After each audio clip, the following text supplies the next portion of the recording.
The stream is now.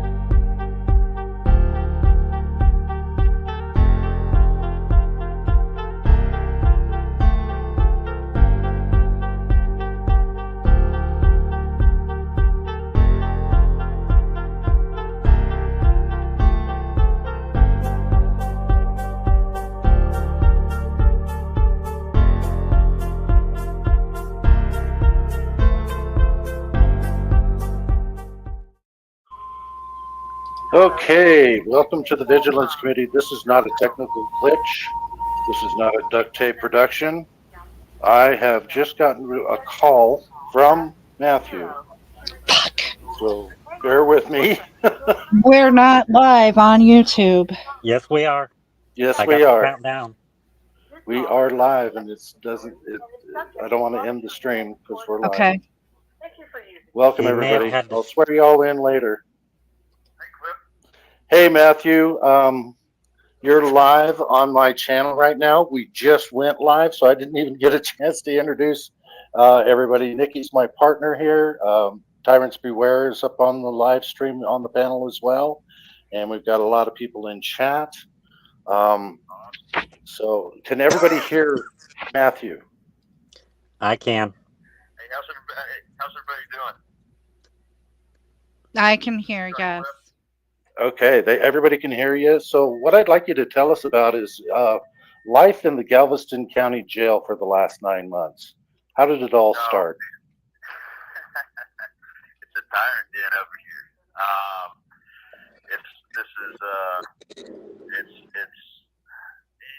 It's been some of the weirdest time that I've ever done. That's made it the hardest time that I've ever done over here.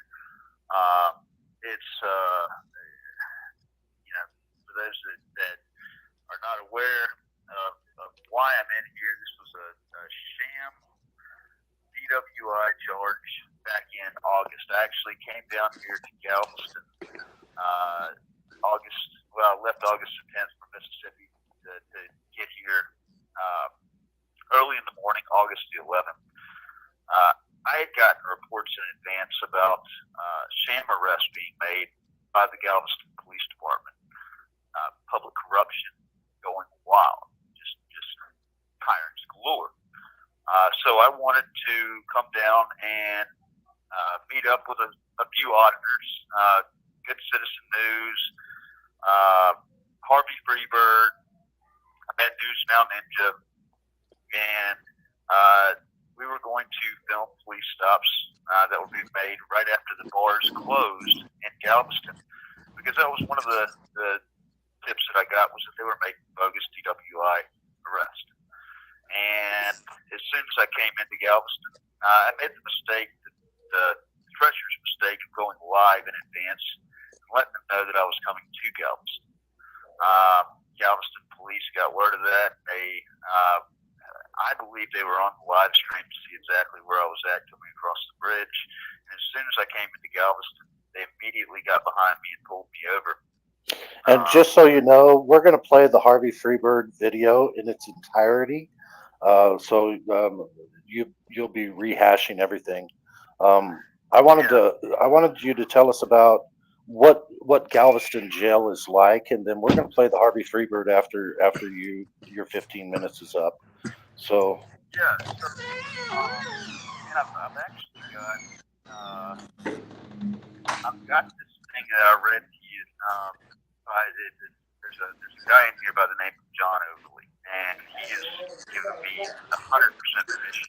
He wants this to be heard. He sent this out to newspapers. I think it sums everything up perfectly for what you're asking right now, Cliff. So I would like to read that. It's a perfect time to go ahead and introduce this to everybody. Galveston Island, known for its picturesque beaches and vibrant community, is also grappling with a troubling reality: the pervasive presence of a police state. As residents of this island paradise, we cannot turn a blind eye to the systematic issues plaguing our criminal justice system. Let's start with the alarming statistic. Approximately 356 people are arrested weekly in Galveston County, a jurisdiction with a population of 366,101 people. This staggering figure raises serious questions about the over-policing and disproportionate enforcement tactics within the community. To put that into perspective, this means nearly 1 to 2 people are arrested per hour in the county. Comparing these numbers to statewide and national averages only amplifies the severity of the situation. Police no longer arrive on the scene to protect and serve. Their new model is to find a plausible crime and arrest any crime. They assume if the crime doesn't fit, then the judge will handle it. This only leads to a litany of other issues, however. The next most egregious aspect of the criminal justice system on Galveston Island is the bond setting process. Too often individuals find themselves at the mercy of random judges who arbitrarily assign bond amounts that bear no relation to the alleged offense or the defendant's ability to pay. We've seen murder, manslaughter at $70,000 to $100,000, while drug charges, possession, really a health violation, set at over $200,000. Indecent exposure and rate being set at $10,000, $25,000. Continuous family violence and obstructing the airway, choking the victim, set at $15,000. This flawed practice perpetuates a system of injustice as middle to low income individuals are disproportionately impacted and forced to languish in jail. In the best of economic conditions, most Americans are 2 paychecks away from being on the street. To assume that the family or individuals has $10,000 to $200,000 just lying around is preposterous. Furthermore, the lack of representation exacerbates the problem. Many defendants, particularly those from marginalized communities, are unable to access competent legal counsel. The state-appointed attorneys in Galveston simply collect a paycheck once a month and fail to visit or communicate with their clients for months at a time, further skewing the scales of justice. This glaring disparity in legal representation undermines the very principle of fairness our system purports to uphold. Within the confines of our jail, a culture of impunity reigns supreme. Reports of mistreatment, abuse, and neglect are disturbingly common, yet perpetrators often evade accountability due to lack of oversight and transparency. This culture of impunity erodes the public trust in our law enforcement agencies. As residents of Galveston Island, we cannot afford to remain silent in the face of such systematic injustices. It is incumbent upon us to demand accountability, transparency, and meaningful reform from our elected officials and law enforcement agencies. We must advocate for policies that prioritize rehabilitation over punishment, equitable access to legal representation, and the elimination of the cash bail practice, which only perpetuates wealth-based discrimination. In the words of Martin Luther King Jr., injustice anywhere is a threat to justice everywhere. Let us heed these words and stand united in pursuit of a more just, equitable, and compassionate society for all residents of Galveston Island. And I think that sums it up perfectly. I know that I've personally felt the pain of all that. I had a public defender for the first, I would say, almost 7 months being in here. That never even requested discovery, never would come and see me, never would talk to me. Actually, I had to, and thankful to Cliff, to put the money down to retain a paid attorney that would actually request discovery. Okay, had it not have been for that, I still wouldn't have gotten the blood test results. The public defender that I had actually bragged to the paid attorney that he hadn't done anything for the 7 months that I've been sitting in here. It's a regularity. Galveston has been sued multiple times over their bond setting process, setting ridiculously high bonds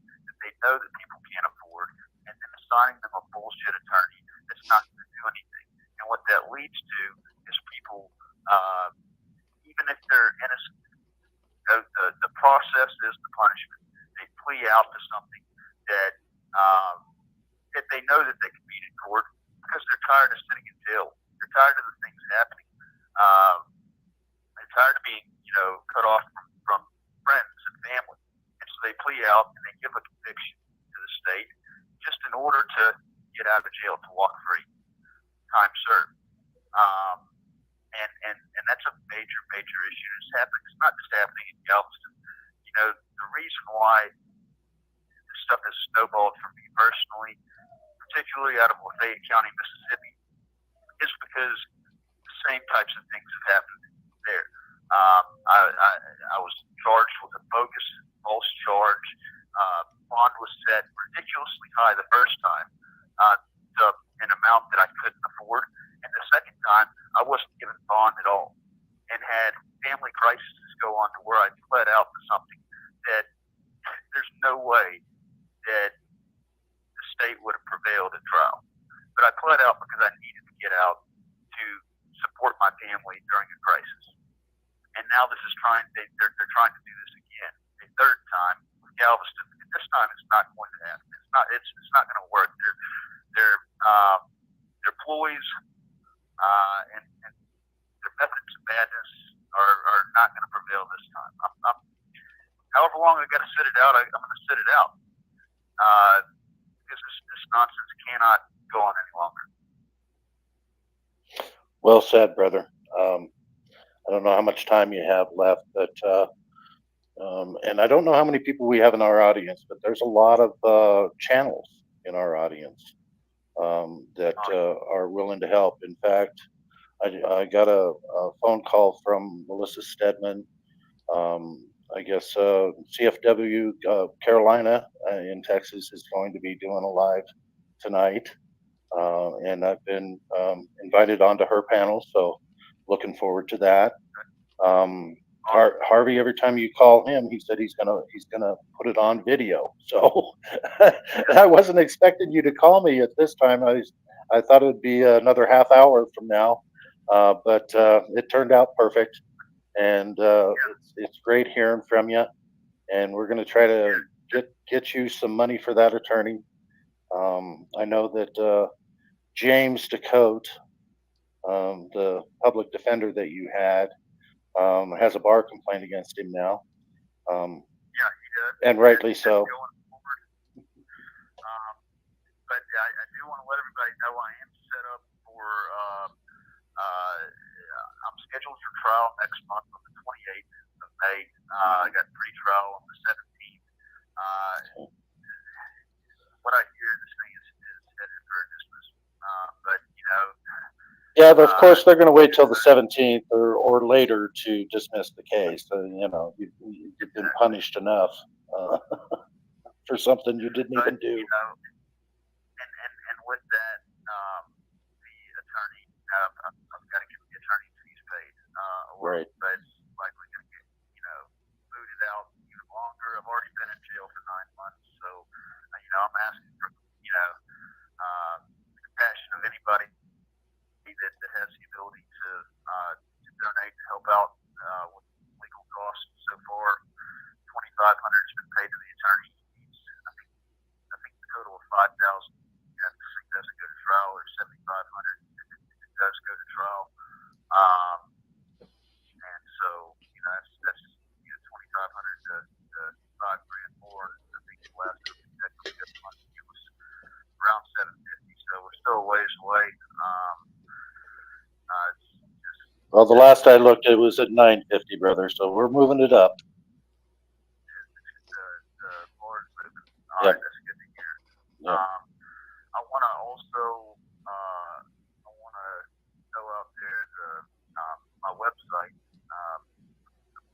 Try to throw that out there as often as possible, because I have not only do I have important videos on there, but the news section of that site is very important because it tells the story of one thing after the other of the public corruption that's gone on that started in Lafayette County, Mississippi, and now has come to Galveston.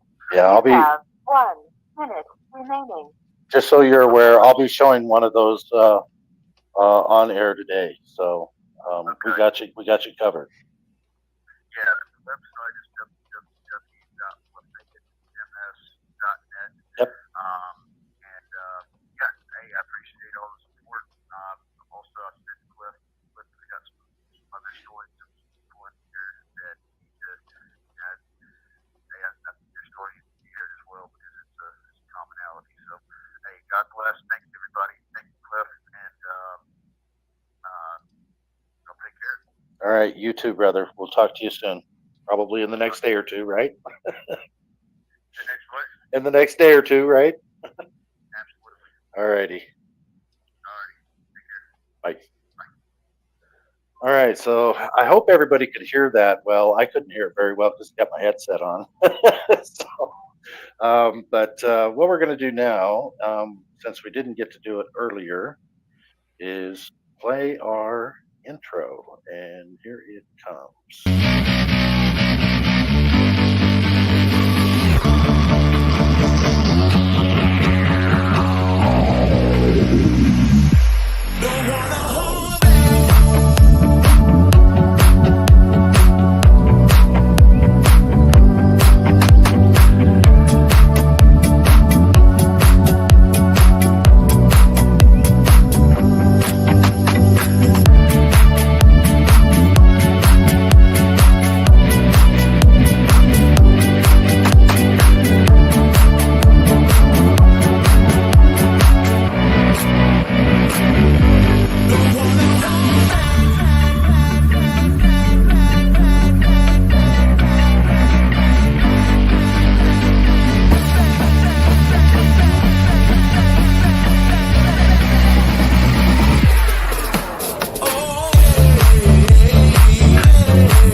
All right. Okay, so I'm going to do like I said I was going to do, and we are going to present Harvey Freebird's video. I know a lot of people have already seen this, but if you've been living under a rock, maybe you haven't. So we're going to go ahead and share that right now as well. And this is 2 phone conversations that Matthew had with Harvey. So let's go ahead and get it played and present it.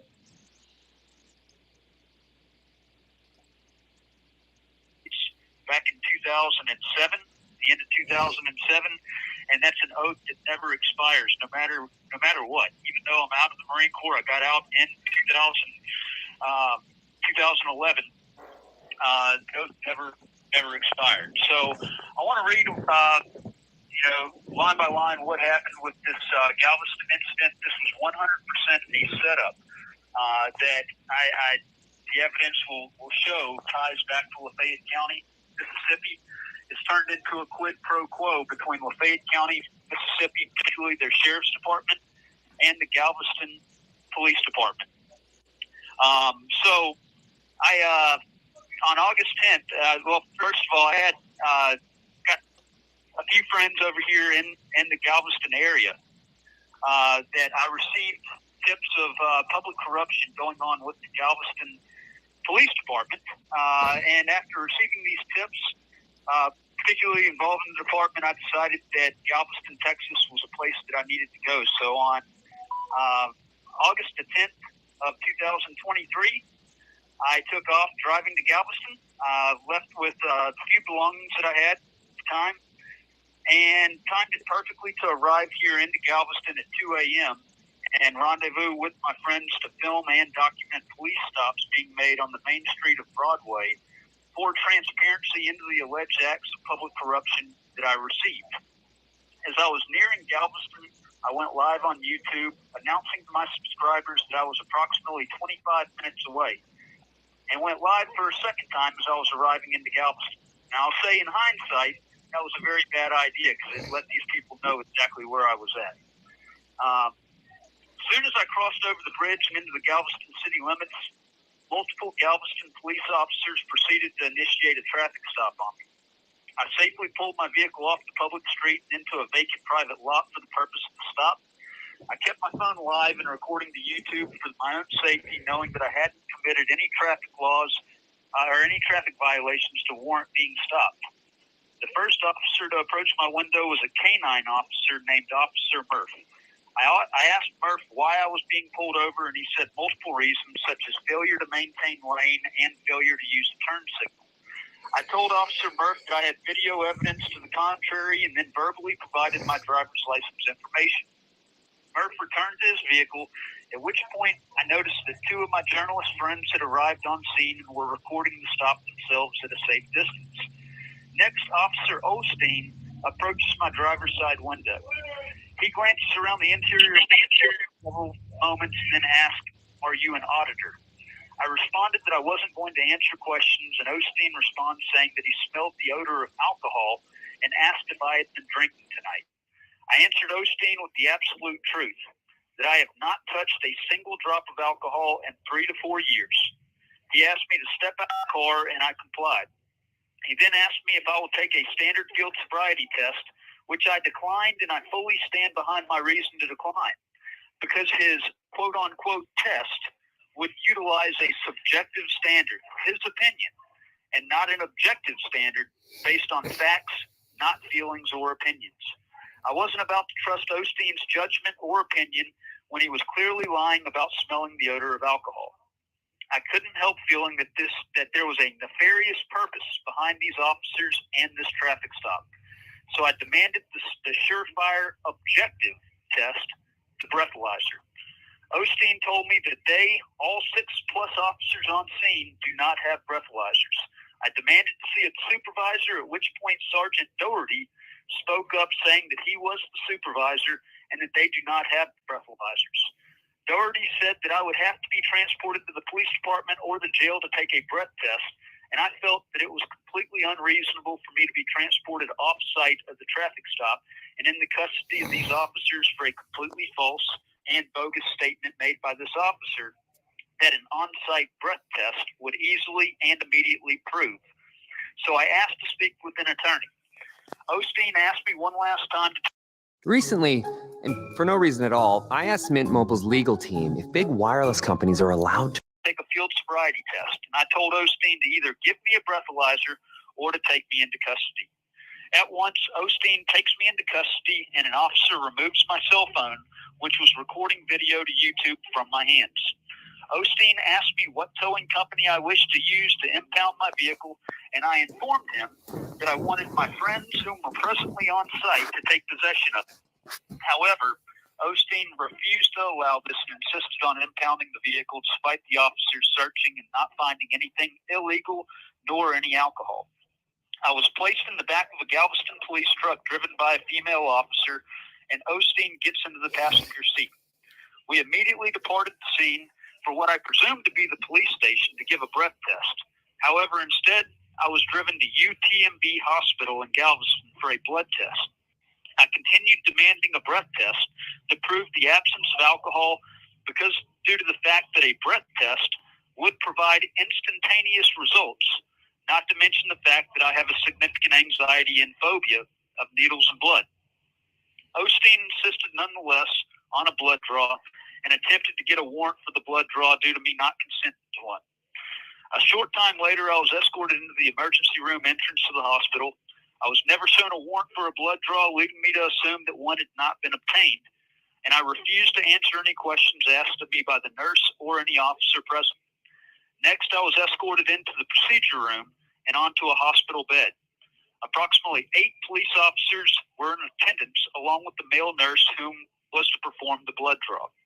My arms were handcuffed behind my back, and Officer Osteen threatened me with a separate felony charge if I fought against the procedure while the nurse was drawing blood. Then at once, all officers closed in on me, pushing me forward face first on the hospital bed and restraining me in such position while the nurse stuck me in the forearm in a very unusual location with the needle multiple times while my arms were handcuffed behind my back. I felt as if I was being tortured while the nurse continued to stick me and extract multiple tubes of blood from my right arm. Finally, approximately 5 minutes later, I was assisted off the hospital bed. The nurse places the labeled tubes of blood into a white box and then gave the box to Officer Osteen, whom led me out of the hospital and into the same GPD truck that transported me to UTMB Hospital. I'm then transported to the Galveston County Jail. As we pull up to the jail, I asked Osteen how long it'll take for the blood test results to come back, and he told me approximately 6 days. Then as I'm waiting to be booked in, Osteen gets on the phone with someone else whose voice is unmistakable to me. Deputy Candace Beavers from the Lafayette County, Mississippi Sheriff's Department. I would estimate that this call took place between 3:30 a.m. to 4:30 a.m., though I didn't see a clock to know precisely what time.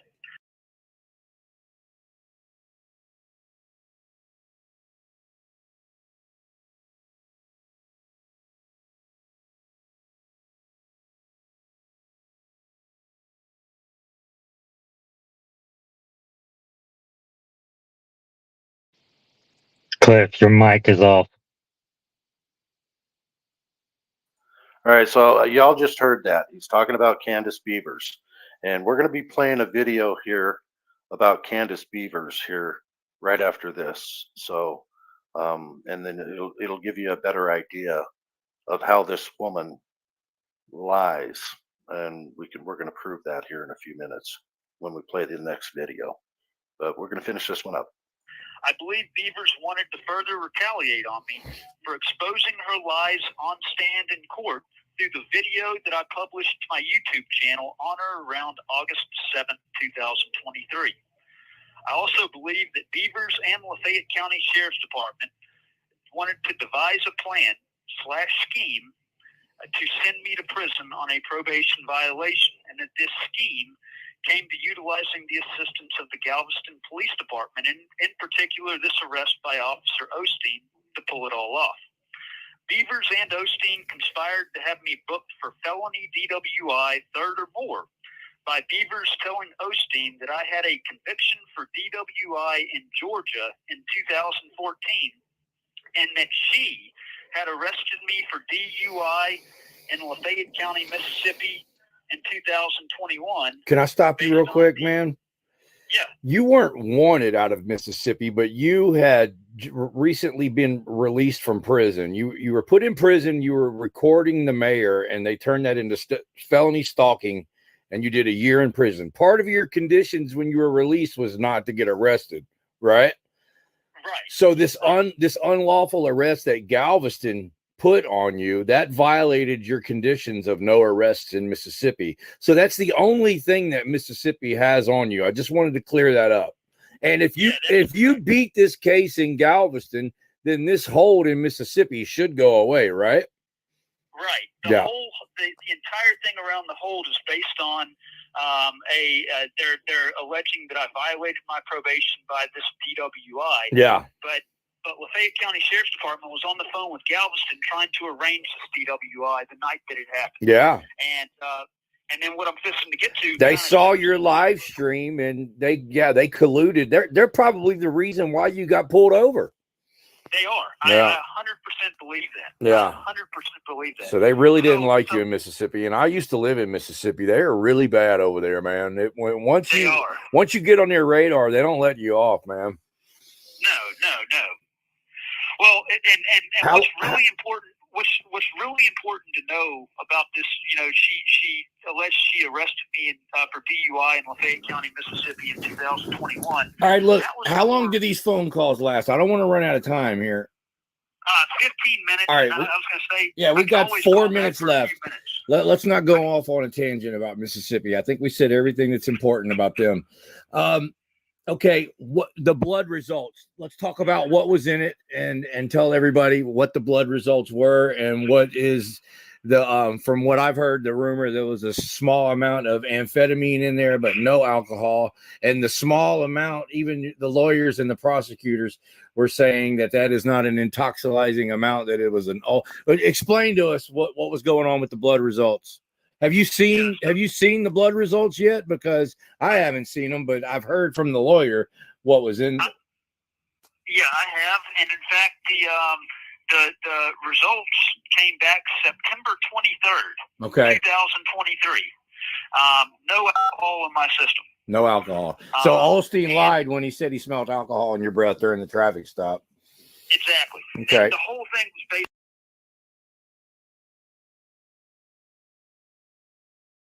So right there, I just want to say September 23rd is when those blood results came back. So the prosecution has had these blood test results ever since then. And his attorney visited him one time when he first got arrested and said, "Oh, you're just one of those agitators, aren't you?" And never saw him after that for 7 more months until we got him a real attorney. Um, it's sickening what's going on here. All this time in jail, and they've had these blood results of 0.00 on alcohol this whole time. Based on the alleged odor of alcohol, which that could have been proven by a breathalyzer from the beginning, and they refused to give me a breathalyzer because they knew that there was no alcohol in my system. They sent it off for further testing to Austin, and February 1st it came back with a trace amount of amphetamine, trace amount, like barely even registered amount. Yeah.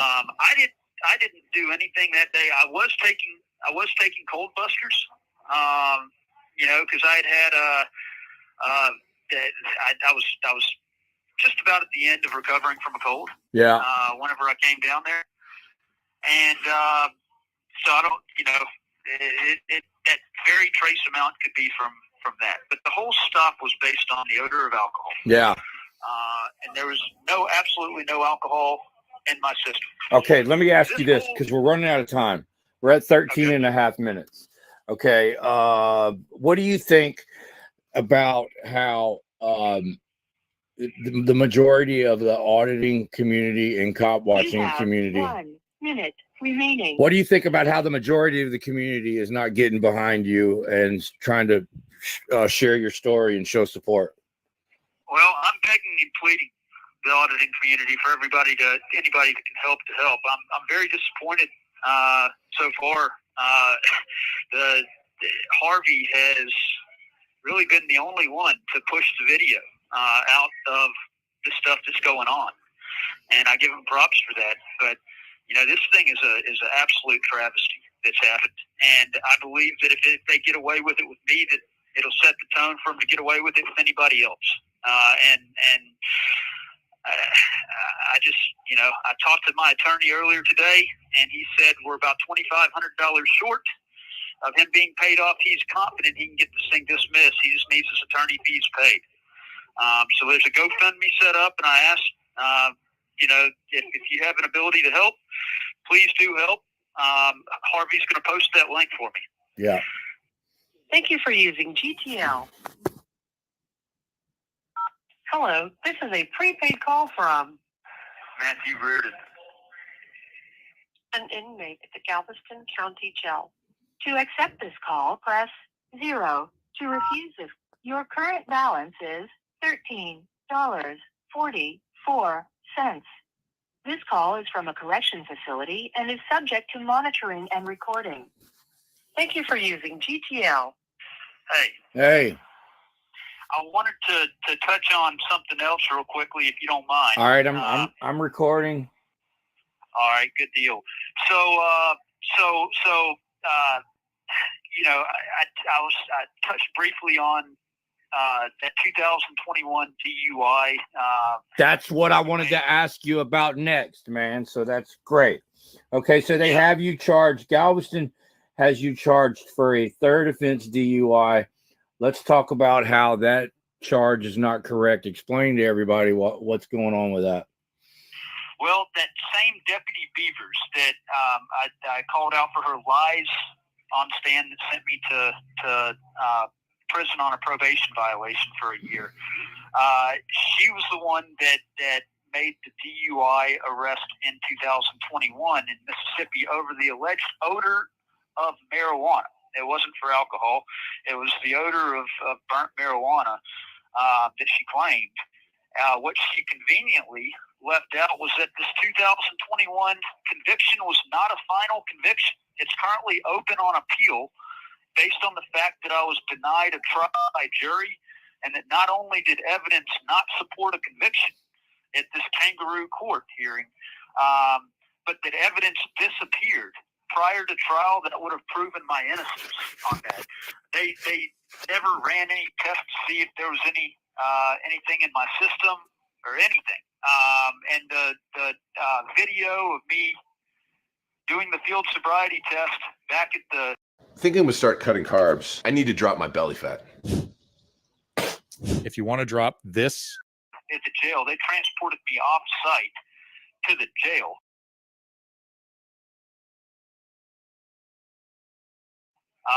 Away from, I had picked my wife up at work. They wanted to transport me away from her to do it at the jail, and got rid of the video of the test. So your second offense DUI was over allegedly smoking marijuana. Is that what you're saying? That's correct. And you have it under appeal, so it's not even legally a conviction right now, correct? It's not a final conviction. So Galveston has you unlawfully charged right now. It should be a second offense misdemeanor, but they have you charged with a third offense felony. Is that what you're saying?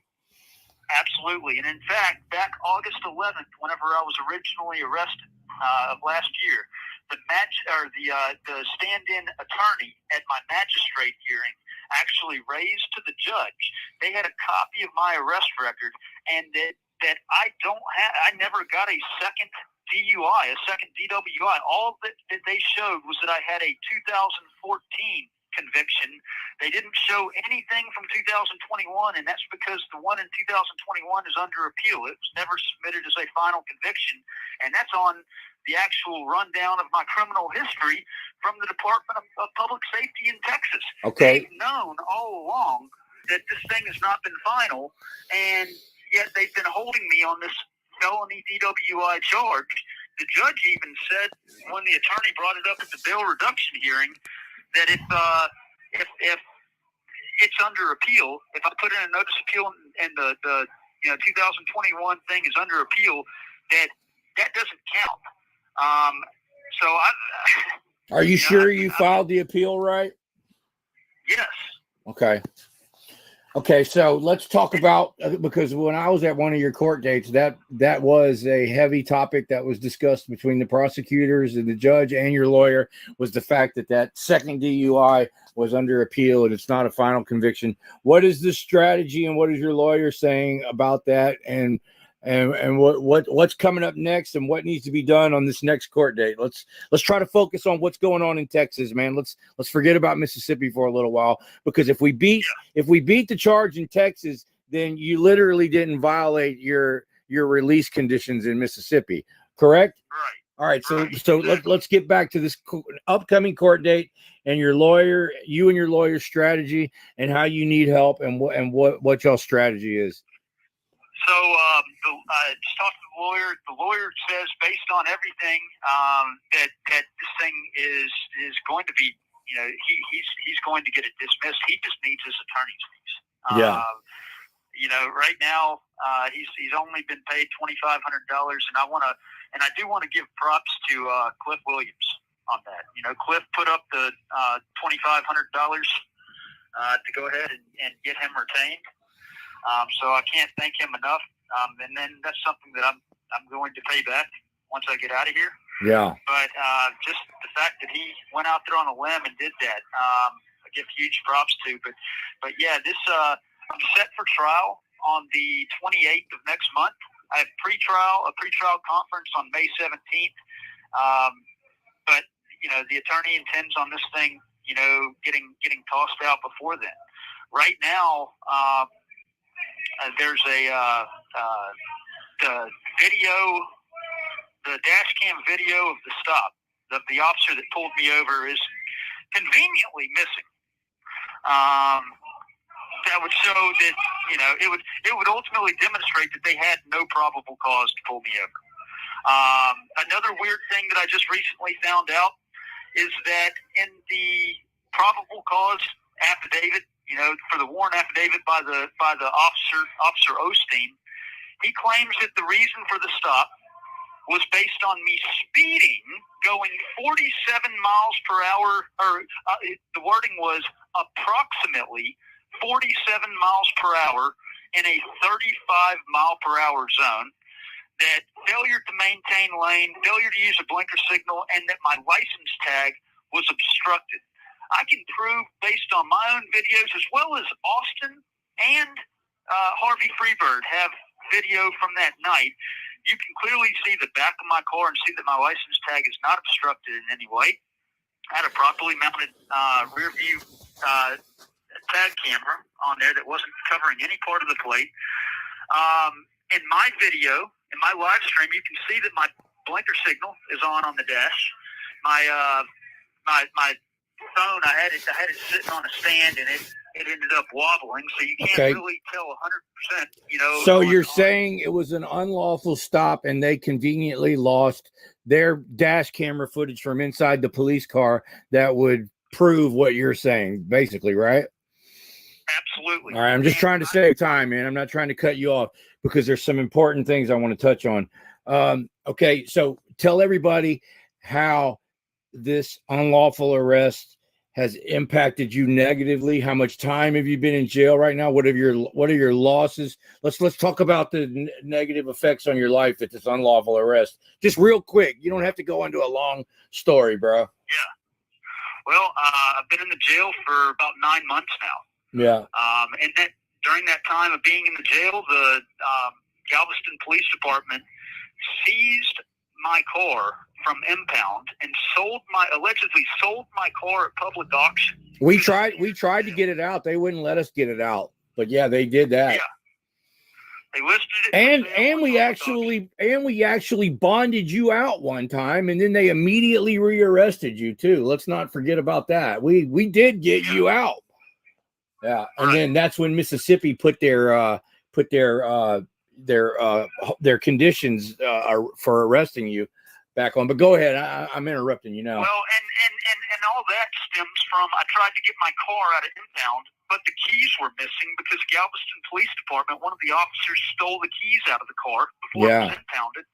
And because I raised hell about that on YouTube and people started calling, what we believe is that the Galveston Police Department contacted the Lafayette County Sheriff's Department and basically that was them kind of getting Galveston out of the sling right there. Had Lafayette County Sheriff's Department take out a warrant for my arrest based on a probation violation for that DWI.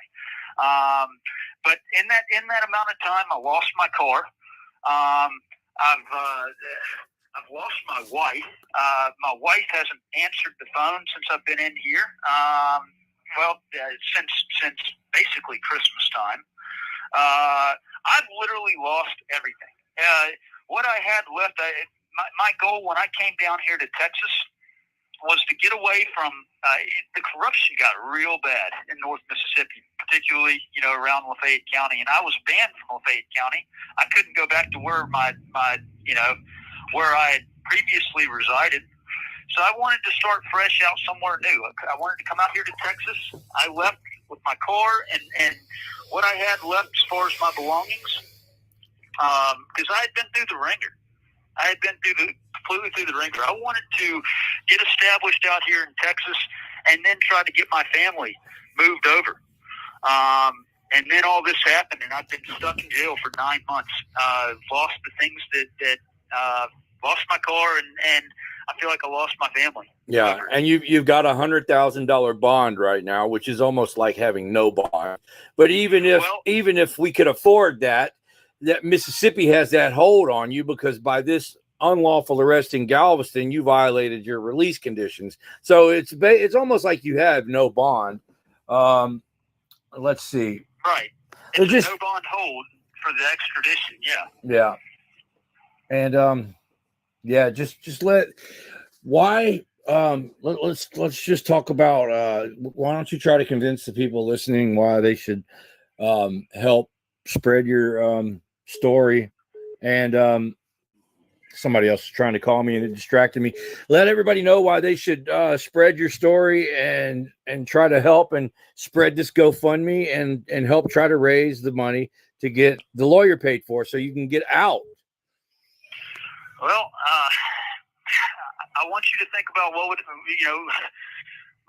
do if this was you? Exactly. At the end of the day, that's what it comes down to.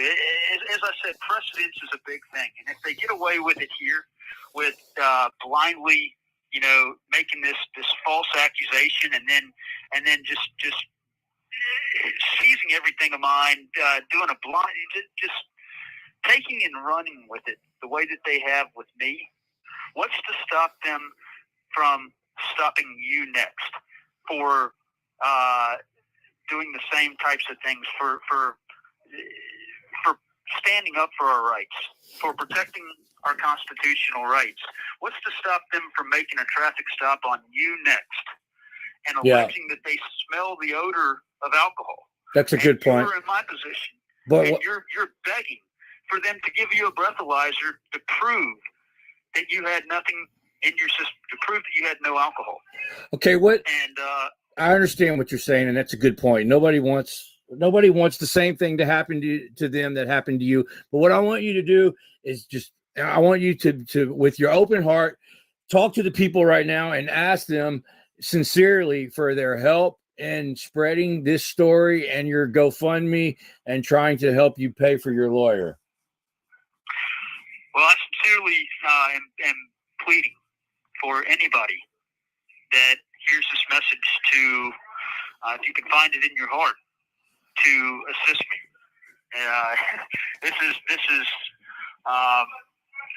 I've never been in such a vulnerable position in my life where I've depended on the help of others. But I'm trying to get out to provide for my children and to see my children. I never deserved any of this.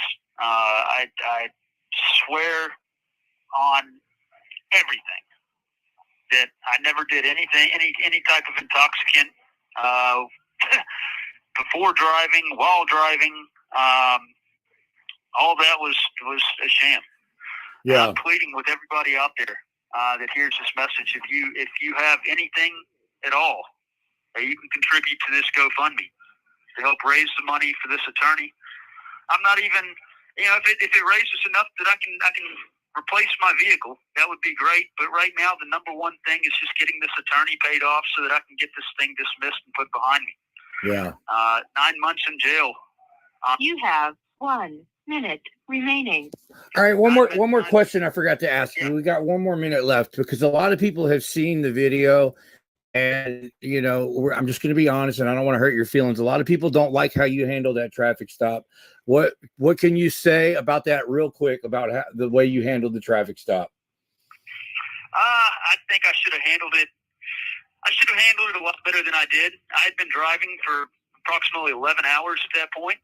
It was 2:00 in the morning, and I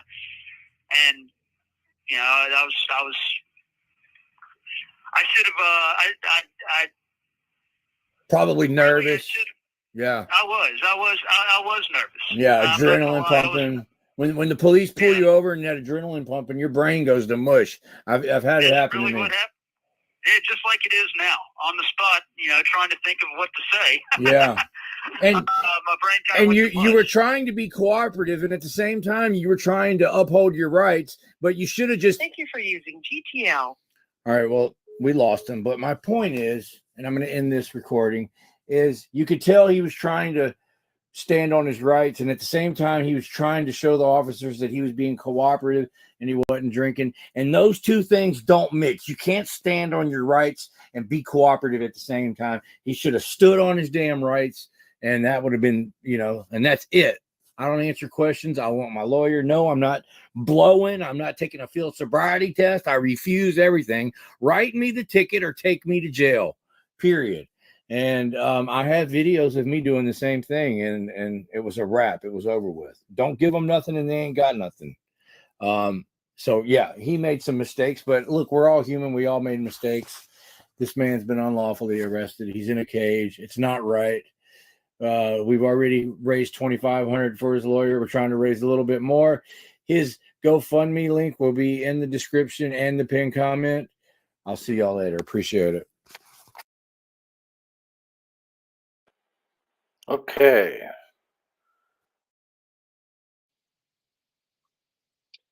Well, I happened to seen in that little portion of the video where he was playing the back of the car. We do have proof that his damn license plate wasn't extra. You could clearly see it in that little video. Yeah. Yeah, and you could also see the blinker, his right turn blinker when they went to pull him over. Yeah. Um, so he did use his blinker. So that's 2 lies out of the 3 or 4 things that they said he did right there. And then them missing their own dash cam, it comes up missing, even though Murph said he had it. I, I mean, think about it, people. It's these people, the officers need to be put on the Brady list, especially Osteen. He didn't even sign an affidavit swearing out for the warrant for the blood draw, and that warrant was never presented to Matthew.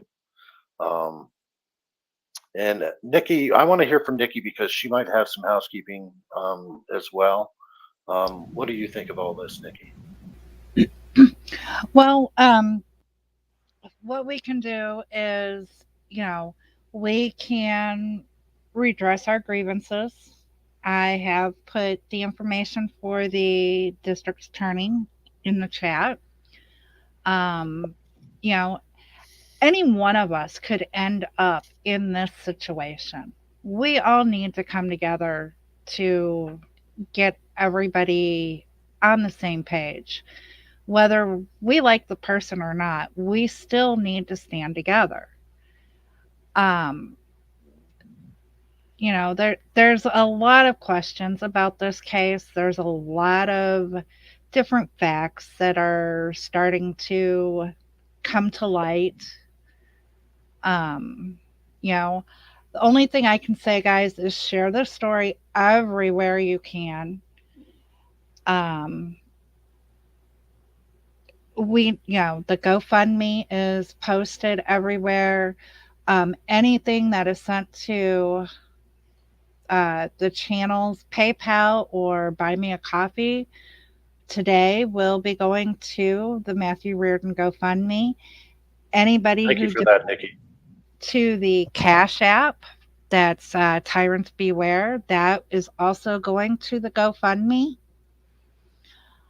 Um, you know, I know that some people may only have $1. That's why we've got the Cash App also. We've got Lafayette County Audit's YouTube channel linked. We've got Harvey Freebird's YouTube channel linked. We've got Matthew or Lafayette County's website linked. Okay, so I want to address something that for public safety just reminded me of a discussion that him and I had that a lot of people might not know. When Matthew pled out for his stalking charge for filming a government official in a public building, he pled out, and the agreement was not only 5 years of probation, not getting arrested, but he was also banned from his home in Lafayette County, Mississippi. Banishment. So, a Marine Corps veteran can't even go home. That's the terms of his probation. You can see how ridiculous it is. Mississippi, you are out of control, and the Vigilance Committee is on. You are on our radar. We are going to be watching you. Right now, we're focused on Galveston and the state of Texas, and we're going to remain focused on Galveston and the state of Texas for quite a long time. A lot of vigilantes are going to be joining us, and we're going to be taking care of this corruption in a legal way, not in the old vigilante way, but in the new vigilante way. So be prepared. That's all I got to say about that.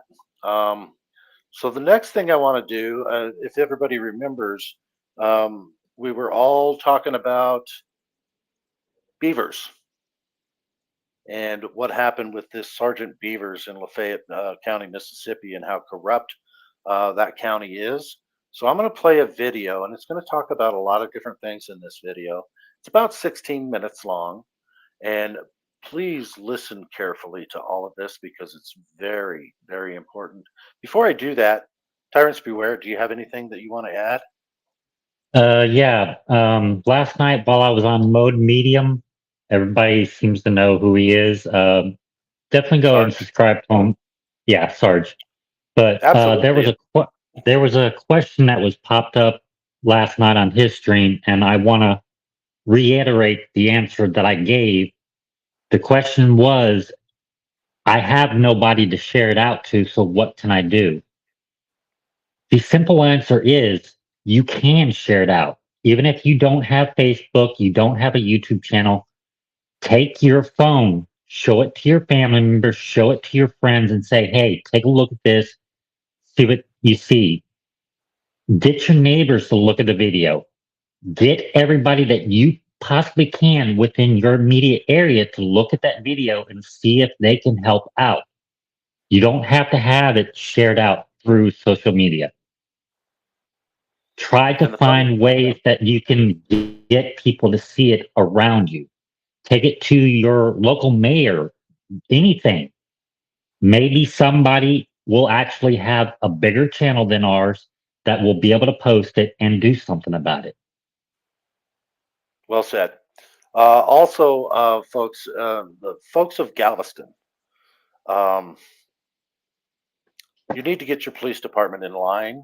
We don't have anything against the citizens of Galveston, but that police department is out of control, and so are the courts there.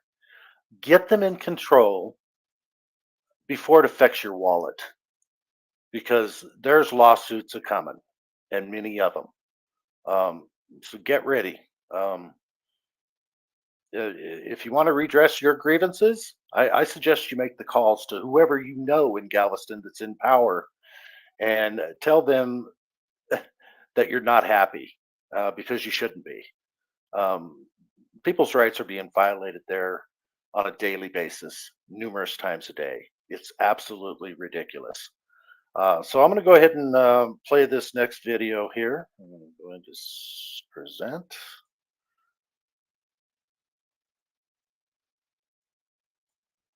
And we're going to play this one. Share. And make it big.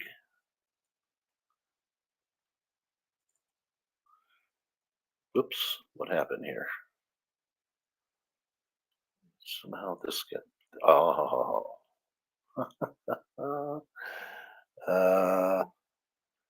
Let me just go back here. It looks like they're trying to block it now. YouTube is trying to block it.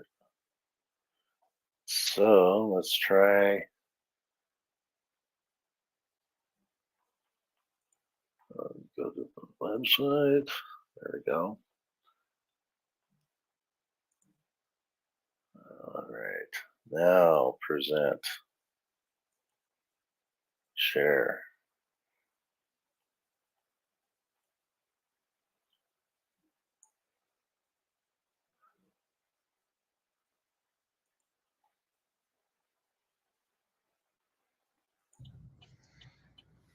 Hey, Matt. Yeah. What's going on, man? What's going on, huh? Not much. Hey, You man. know?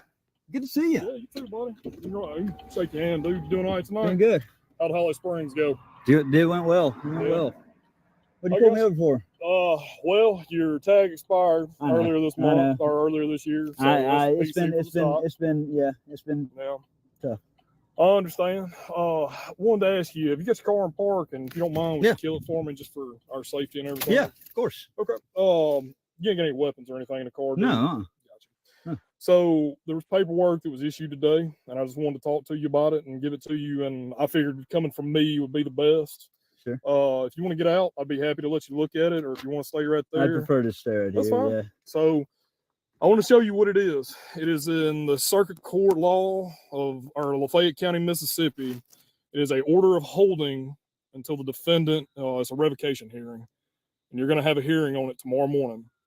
And I'm going to need you to come with us tonight, and we'll get all this sorted out. They've got a hearing scheduled for you tomorrow, from what I understand.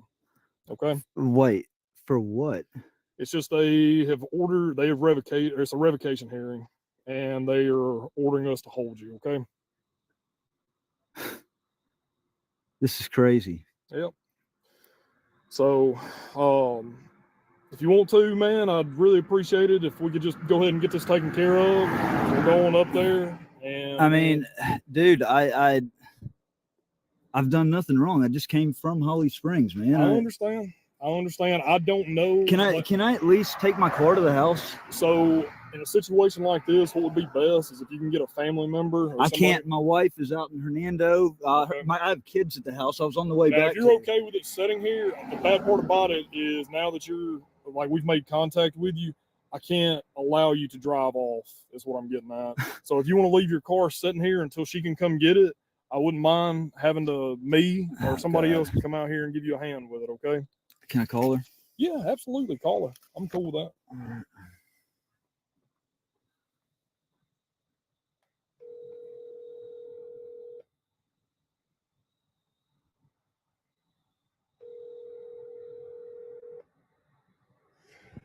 I got a cigarette. I'm just finding my cigarettes. You're good, man. I appreciate your transparency. These people will not. Sorry? I said these people will not give up, man. Single thing. All I've done is just my auditing. Yeah. Well, Matt, like I said, I've never had any bad experiences with you besides like everything that's going on. So. Come on.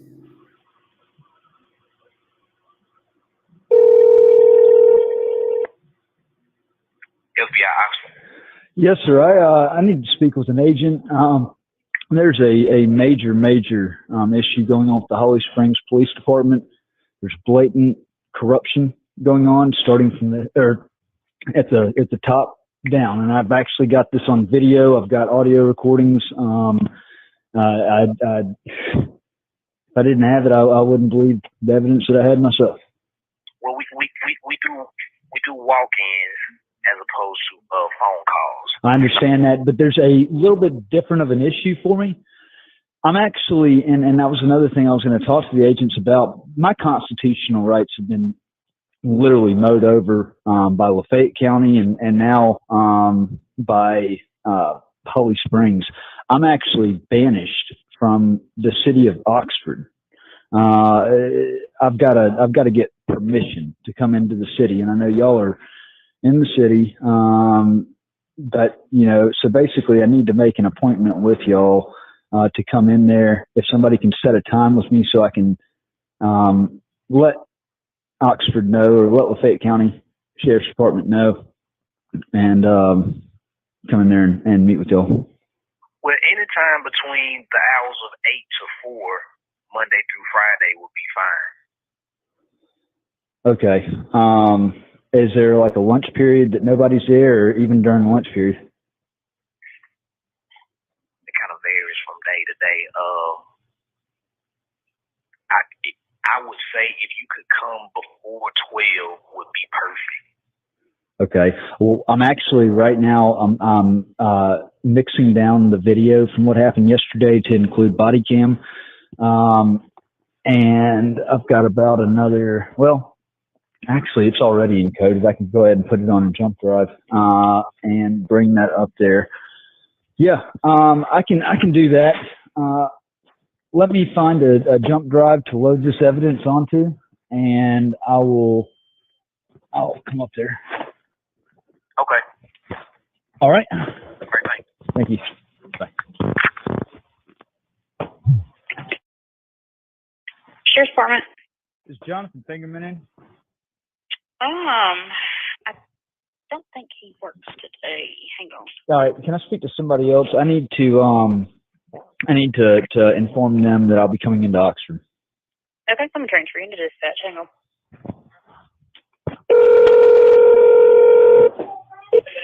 Hey, this is Deputy Beavers. How can I help you?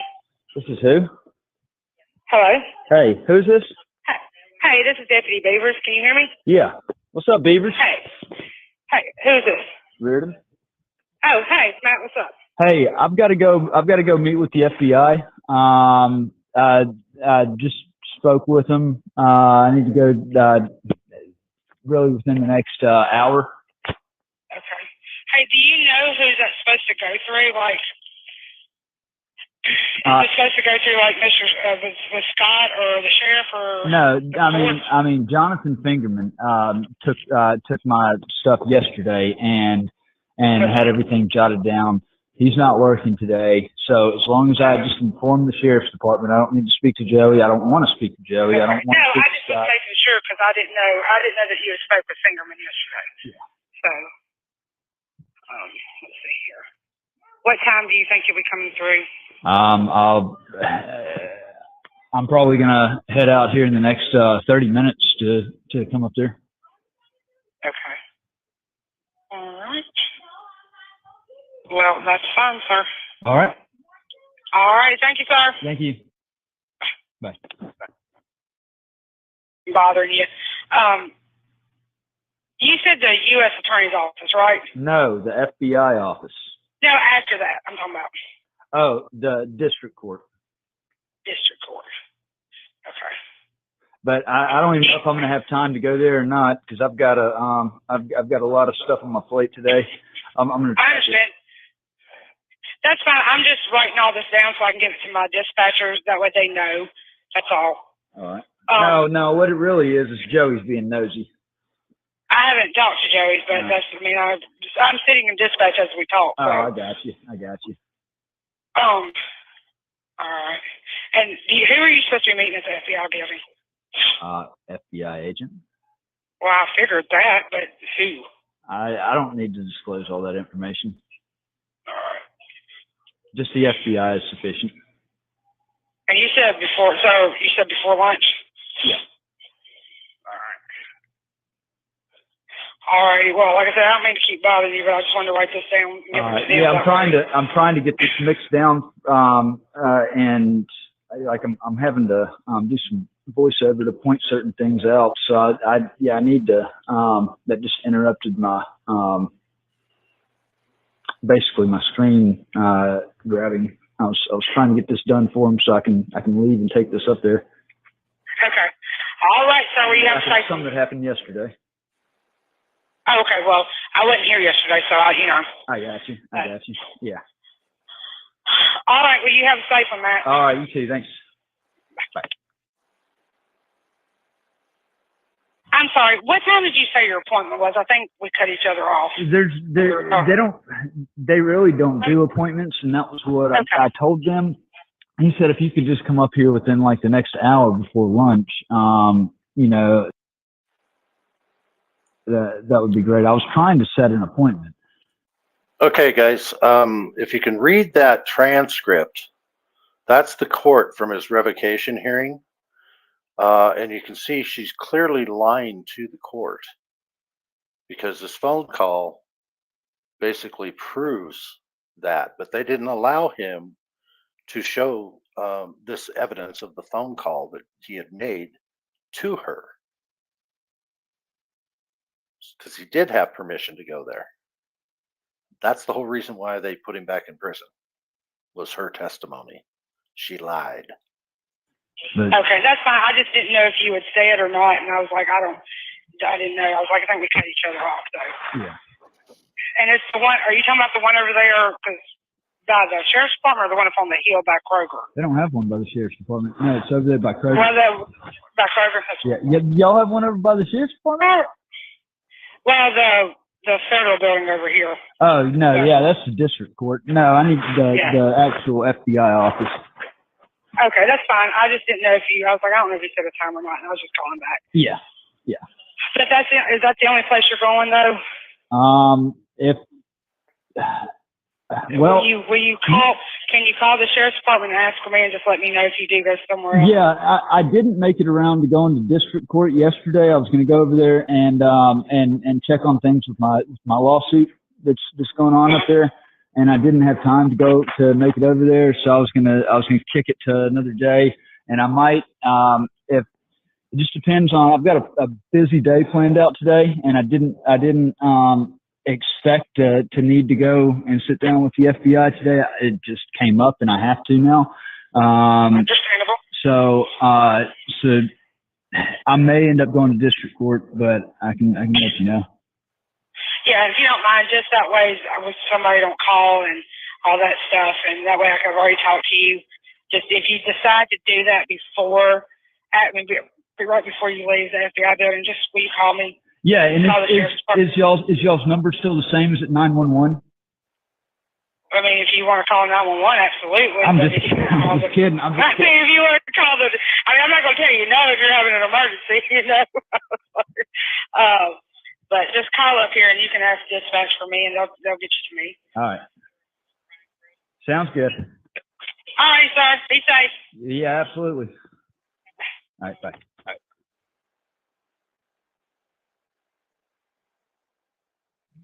I've got a message for the Attorney General's Office of the State of Mississippi, Lynn Fitch. Over the last year and a half, I've communicated out to your office on multiple occasions. I've spoken with a Tony Geiger. Each time, Tony has told me that I need to secure legal counsel.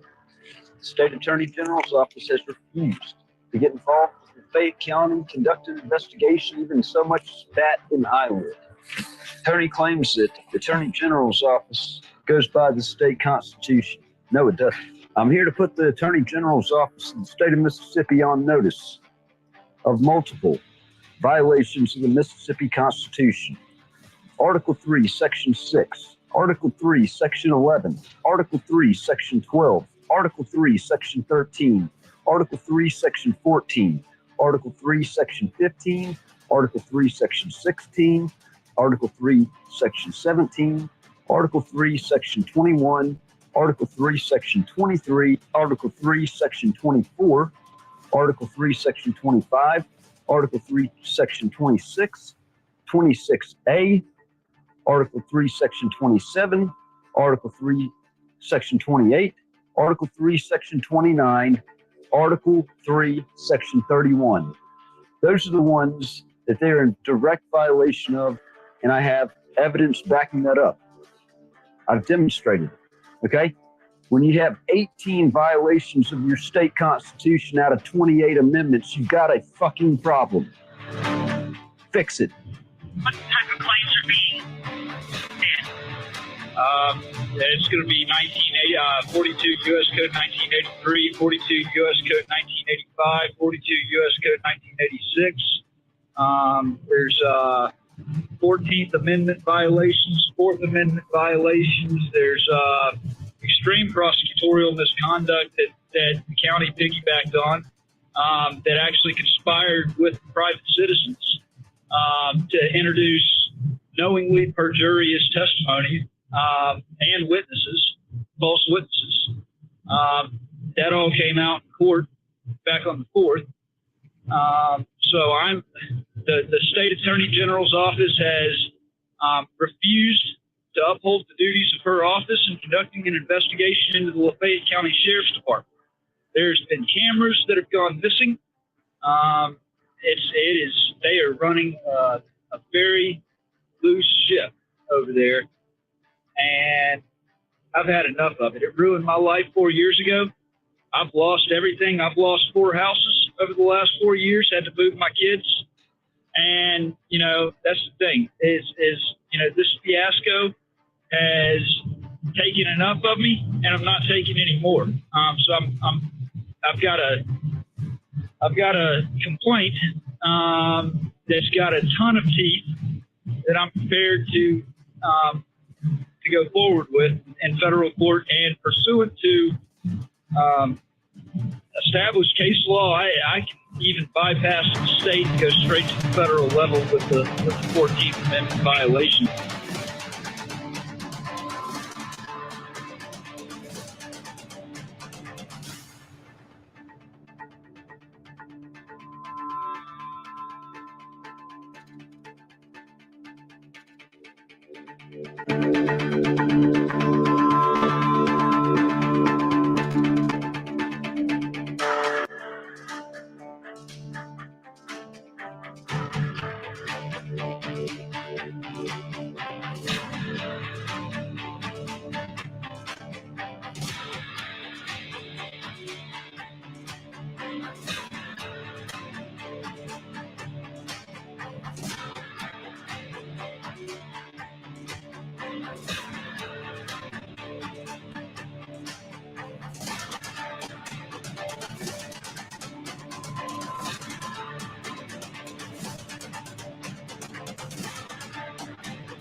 And as AFA would say, that's the reason we stopped you today. So you pretty much know why the state of Mississippi has such a big hard on for Lafayette County audits and Matthew Reardon. And now we've got another tyrannical town that is making it happen for him. And it's really wrong. It's just so wrong in so many different ways. You know, once you expose government corruption in one state, all the other states are going to help out too. Is that what America has come to? I don't know. Anybody in the comments got anything to say about that? Do you agree or disagree with my assessment of this?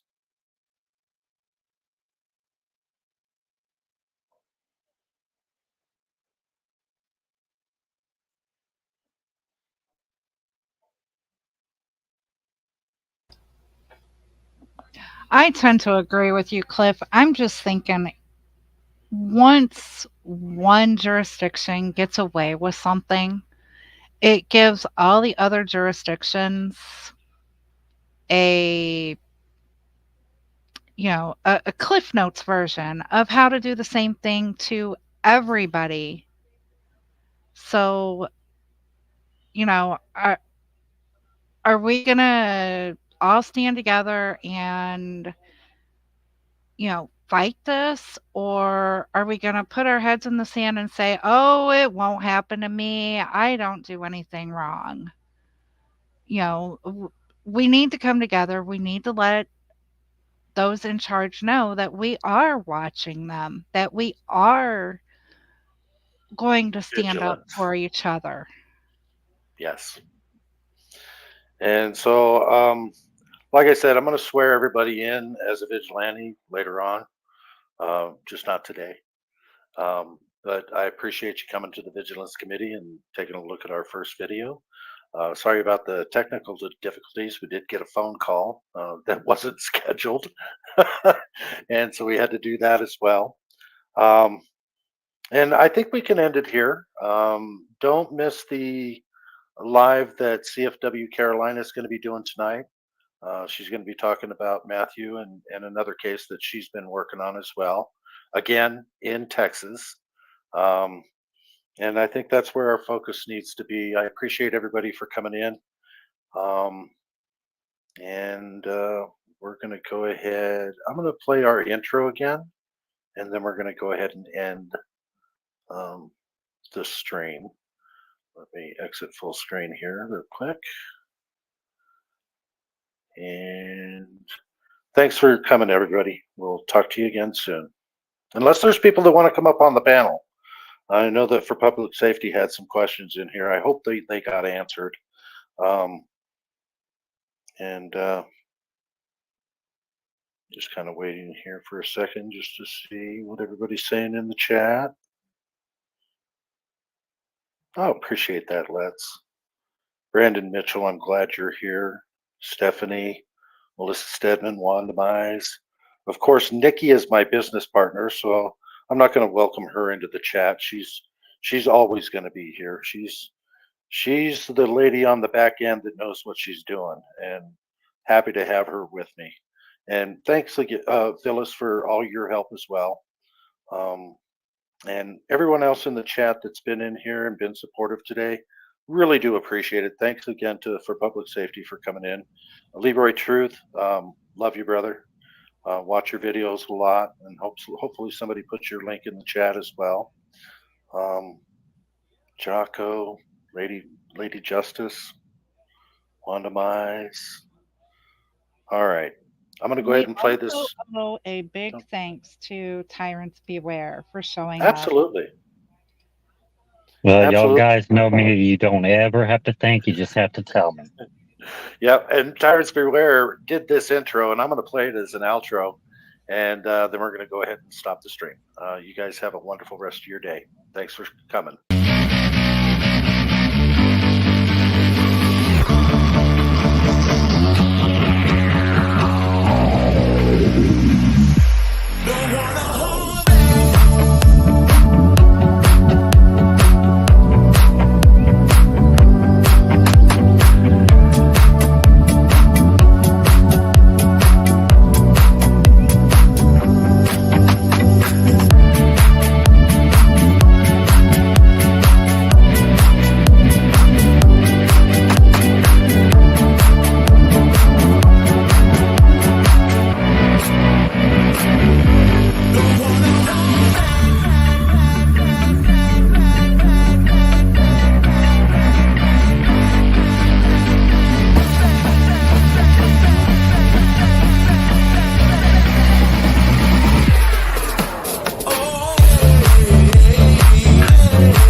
Mom trying to be funny.